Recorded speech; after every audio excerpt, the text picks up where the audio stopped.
maganda Okay. yung contractor supplier na. Why? Para isa na lang kausap mo. Okay. Why? Kasi pag nagse-set up ka ng shop, ang dami mong kailangang isipin.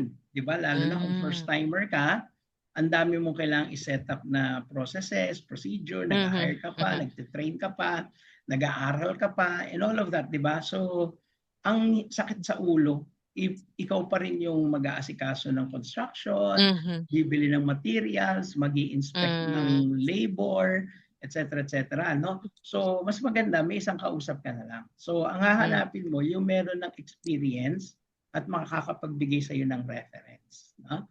So, Mhm. experience meaning they've done it before, reference, you make it sample na. Sample So, na. you go to the sample, you introduce yourself to the owner, interviewin mo si owner, at huwag mo kakalimutan itanong kung kamusta ba yung contractor na to, and of course, Mm. if they have any room for improvement, ano ba yung dapat nila improve?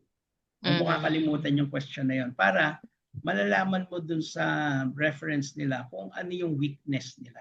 Okay. Diba? Is it okay, halimbawa, sir, nakita ko sa Facebook tong nagpa-install, may Hmm. message ko siya? Pwede ba yung ganun? Yeah, go. Sir, how's Hindi, your maganda experience kasi, po with ano? maganda kasi Or, yung ang nagbigay ng reference, yung mismong contractor mo.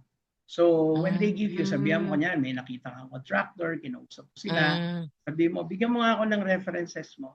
Parang nag-a-apply sa trabaho, di ba? okay, Humihingi ka okay. ng reference. Character So, reference. humingi ka ng reference nila. Pag tinanong, ano yun, ma'am? Okay. Yung mga na-install nyo na, bigyan mo ako ng 2 o 3 na-install nyo na Tapos, malayo okay dito lang sa location. kausapin ko, yun, yung mga Yes. na-installan po. Okay, kasi syempre, Okay. sasabihin mo kay contractor, paki-inform naman sila, tatawagan ko sila, bibisitahin ko sila, kukontak ako sa kanila. Diba? So, Okay. siya nang mag-heads up dun sa client niya na bibisitahin mo siya. Diba? Okay lang pala Okay yun. yun. Yeah, of course. Okay. No? Kasi kung ayaw Okay. nilang magbigay, di magduda ka na, ba't wala akong magbigay? Ay, hindi mo kasi private po yung mga clients ko, blah, blah, blah. Ha? Sige, private din Mm. ako. So next time na lang, sa iba na lang.